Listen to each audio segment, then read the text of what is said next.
So you're a band or a solo artist and you're going in to record for the first time, or this might not be your first rodeo, but you've just not been happy with previous recording experiences, both in terms of the end result and also the experience you've had whilst recording. This may be from your own inexperience or just from the experience you had with the studio you were working with.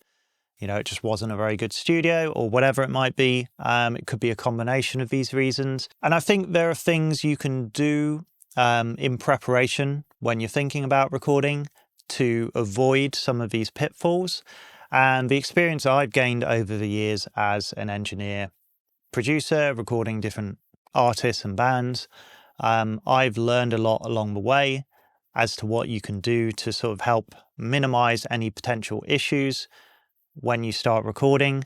And really it's all about prep and just making sure you're well prepared going in and there aren't going to be any nasty surprises. So often when I'm working with artists or bands that I've not worked with before, particularly if I know that they don't have as much recording experience, I'll kind of give them some pointers and try and help guide them through the recording process prior to us starting working together, give them some suggestions as to what they can do in order to make sure that everybody's as ready as they can be day one when we start working in the studio. So hopefully I can give you some pointers in this video and help you if you're thinking about starting recording soon. Yeah, hopefully I'll give you some ideas as to things you could think of to help prep for your recording session. So first and foremost, just making sure your song or songs that you're recording are well rehearsed. It seems obvious, but a lot of people, especially bands, I think, they play in a rehearsal room and they might be out gigging these songs. It's a very different thing playing in those kind of environments together as a band as opposed to recording in the studio, where in the studio you're often sort of dissecting stuff a lot more and listening a lot more critically to things. In the midst of a noisy band rehearsal, you might not pick up on certain things with the arrangement. And often people really aren't listening to each other, mainly listening to what they're playing themselves and whether they're getting their own parts right and if they're in time with each other. But beyond that, they're not really listening to what everybody else is playing and how everybody's parts sort of intertwine and lock into each other and if they play well together. So quite often there's a lot that can be done with an arrangement that, could really, really help elevate how a song feels, how much enjoyment people get out of the song. So I think starting to think about that before you go into the studio rather than spending time working on those things whilst you're in the studio. I've experienced it when you start recording with people and they record their part and they realize, oh, actually, this bit I'm doing here doesn't really work. And then they end up having to rewrite or at least partially rewrite their part. So you want to avoid that. Make sure you know all your parts that you're playing really well. Make sure that you're well rehearsed together if you're a collective of musicians, and really just start thinking about your arrangement. Think about who you're trying to appeal to with your music. If you're in a more niche genre and you're making more experimental kind of music, then maybe your song lengths and your song structure don't matter as much and they can be more abstract. You can have lengthier songs. But if you're trying to appeal to a more mainstream, widespread audience, then maybe your songwriting needs to be a little bit more succinct and to the point, and your structure more rigid, your song lengths shorter, that sort of thing. So start thinking about that as well. Obviously, your mileage will vary with this. This is going to be something that's more or less important depending on who you are and what kind of music you're making, what kind of audience you want to appeal to, and whether you're or not you're doing this as a career move or you're just doing it for fun. But further to prepping your song, think about whether you're going to play to a click track.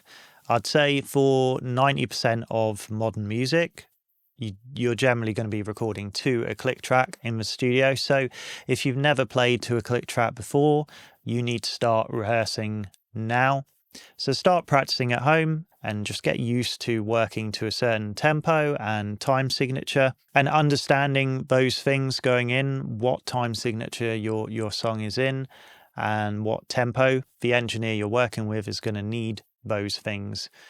If you're going to be playing to a click, it needs to be at the right tempo and time signature in order for you to be able to play along to it correctly. Sounds obvious, but a lot of people don't think about this going in, and then you end up wasting time in the studio having to figure this out. If you can have that prepped in advance, be used to playing to a click and playing well to a click. It can be a very daunting experience, and so often in the heat of the moment, people kind of struggle a bit more with really locking in.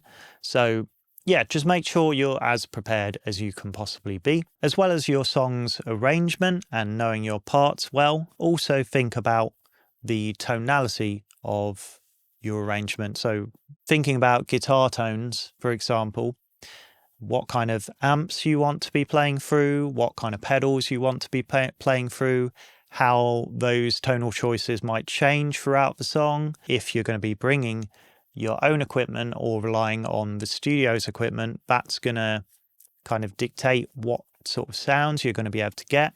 So don't go in blind. I experience this all the time with guitar players where they don't really know what kind of guitar tone they want for a song, and I'm having to try to figure out what kind of tone the song needs. Most of the time it ends up in the right ballpark, but sometimes they walk away from the recording kind of wishing that the sound had been slightly different, and that could have been avoided if they'd just done the prep in the first place. There's a level of mindset with responsibility where people who are inexperienced with recording maybe sort of just assume that the engineer is going to be responsible for all those choices, when really, if you think about it, it's down to the musicians and songwriters to decide what kind of tones and sounds they want, because that's just another part of the arrangement. And so, yeah, drums, your tuning of drums, think about that. Do you want a high-pitched snare, a low-pitched snare, somewhere in the middle? Snare sound in general is a huge part of any record with drums on it. Less so, your tom tunings and stuff like that, but it's all important. So start thinking about what kind of drum sounds you want. And this will change from song to song. If you're using a studio's own drum kit, which quite often will save you time because the engineer can have it at least generally set up in advance and some mics kind of put roughly in place. That's going to save you a bit of time in the studio, but equally if you have drums that you really like yourself, you might want to bring in your own kit, but don't just bring it in because it's your shiny new Pearl kit, or whatever it might be. Bring it in because it's the kit that's going to sound right for the record you want to make. And so maybe in advance, going to the studio, just vetting some of the kit they have, hearing what their house drum kits sound like, so or listening to some of the records that they've made in the past, so you get an idea of what kind of sounds they've been able to achieve with their own kit. And then based on that, you can decide whether or not to bring in your own kit. Maintaining your instruments, making sure they're well maintained going in. So for guitars, make sure they're set up well, they're well intonated, the frets are leveled, the action's right. If you're going to be spending a significant amount of money going into the studio to record, take your guitar to a local guitar tech in advance. It's not going to cost very much. Just get them to do a general setup, and that's going to make sure that your guitar is playing really nicely when you're recording. The last thing you want is having to stop takes, mid-song, because in the bridge you go higher up the fretboard and suddenly your guitar is out of tune because it's not intonated well. Yeah, same for drums. If you're bringing in your own drums, make sure you've got fresh heads on your shells. If you need to change your drum heads, and making sure your cymbals are well maintained, there's not any cracks in them, all that kind of stuff. Making sure you've got working jack leads if you need them, patch cables on pedal boards. Make sure everything's working nicely on your pedal board. There aren't any dodgy cables, because you can end up losing so much time as soon as you have to start dealing with any of these problems in the studio, and inevitably there's always going to be some sort of hurdle that comes up, no matter how well prepped you are. Like, it's impossible to avoid, but it's just trying to mitigate this stuff as much as possible. Again, for any other instrument, you're bringing in a cello, violin, any kind of bowed instrument, make sure you've got spare bows. Make sure, again, your instrument's well set up, well intonated, it's playing nicely, fresh strings if you need to. Any stringed instrument, don't come in with, your year-old strings caked in finger dirt. Your instrument's going to sound dull and lifeless, unless that's what you want. In some cases, that might be appropriate, but typically, put on fresh strings, make sure your instruments are well set up, they're in tune, bring a tuner. Most studios, I'd hope, are going to have some sort of tuner, but bring your own tuner. Again, I see all the time people on their phones, they're using a tuner app on their phone, which most phones, they're not very accurate with the mic that's built into most Android phones and iPhones. iPhones are a little better, I think. But generally, they're not very accurate. Just get, even a cheap clip-on tuner. They don't cost much. They're going to be 10 times more accurate. And you're just going to waste less time faffing about in the studio. So going back actually to dialing in sounds, synth sounds is something that's another common one I've found. If you're going to be doing any kind of synth parts, I'd hope generally that if you're bringing in your own synths, you're going to have patches set up and you've got those sounds dialed in pretty well, but you'd be surprised the amount of times that people come in and they don't have that stuff figured out. But if you're relying on any of the studio's kit, with hardware or soft synths, make sure you know what they have and you've got a good idea of the kind of sounds that can be achieved. I don't have much in the way of synths here at the studio. It's something eventually I'd like to build upon more, but it'll be mid-recording session. They'll suddenly have a bright idea for some synth part that they want to throw in, and then we're sat there for, an hour or whatever it is, trying to dial in the right sound. And I haven't really got the sound that they need with the soft synths that I have. Sometimes inspiration strikes and you can't prep perfectly for everything. I think it's important to allow room for a bit of experimentation in the studio and discovery.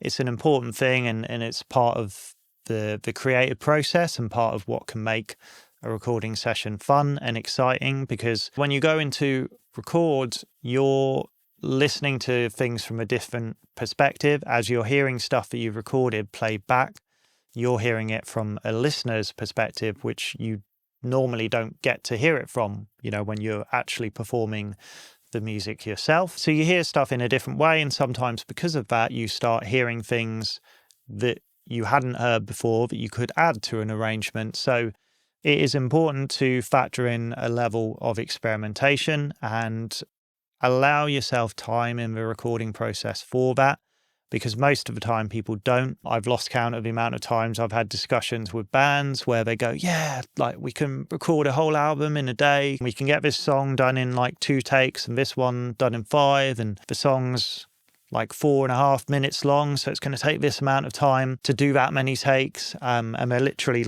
adding up the time like that, as if it's this very mechanical, rigid process, when actually, in reality, you're going to want to allow time for experimentation. You're going to want to allow time for a bit of breathing room, time to eat as well, time to drink, time to go to the toilet, time to keep yourself refreshed and energized. So factoring in enough time, you've got enough time to comfortably get all the stuff done that you want to record. So you've got your song locked down, you really know it inside out, it's well rehearsed, you've thought about all the different sounds you want to capture, all your different tones, tunings, that sort of thing.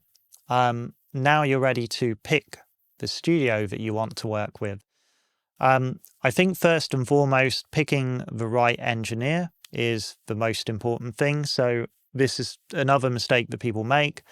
They just think about finding a cool looking studio which has lots of cool fancy gear or whatever it might be. It's actually more important to find a good engineer. The space is very much secondary. A good engineer with, average or substandard equipment, as opposed to a not very good engineer with really high-end fancy equipment. The good engineer will be able to get better results over the less experienced engineer with all the fancy kit. So finding an engineer that is really good, and then also one that you gel with, that you get along with, like particularly if you're spending a week or a significant length of time in the studio. If you don't get along with the people you're working with, it's going to be a very long week. So making sure you all get along, you're on the same page, you have the same kind of vision, and it's somebody that is used to working with the kind of music that you make. So, you might find an engineer that's a really, really good engineer, but they specialize in metal music and you make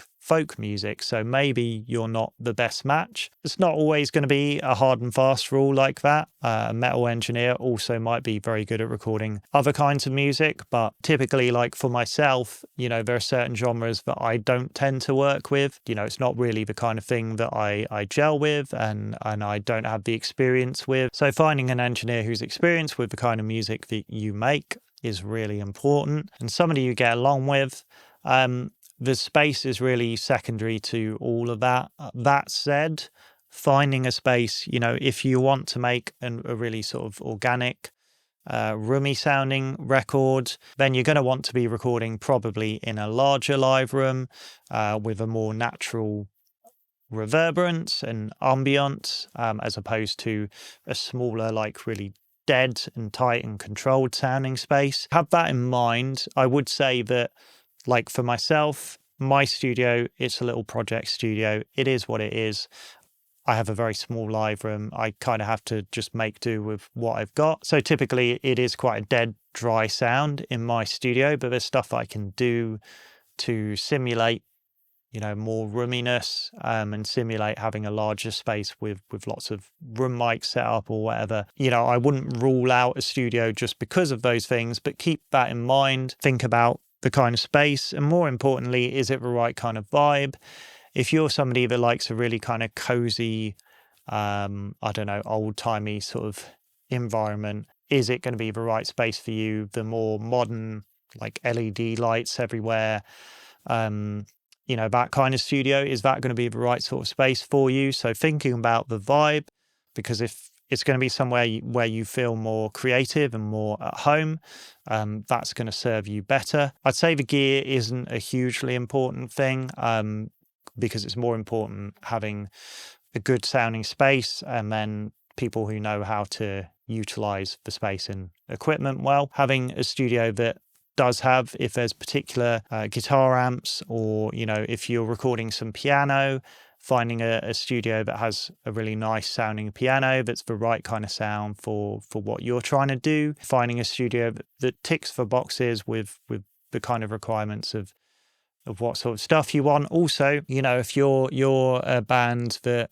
or an artist that wants to record to tape, you're going to need to find a studio that records to tape, because that's a very specialist thing that a lot of studios don't do now. They're digital only. The engineer you work with typically is going to be in a sort of engineer producer role. If you are going to self-produce, which is something that some people do, particularly at an independent level, I'd say only think about self-producing if you sort of really think that you have the ability to do that, you have the experience to do that, because it's not an easy thing, especially when you're having to think about just getting down good performances at the same time, having to juggle those two roles of musician and producer is going to be a lot to contend with. That can be the right move for some people, so think about if you might want to self-produce, or if you do have somebody you can bring on board as producer.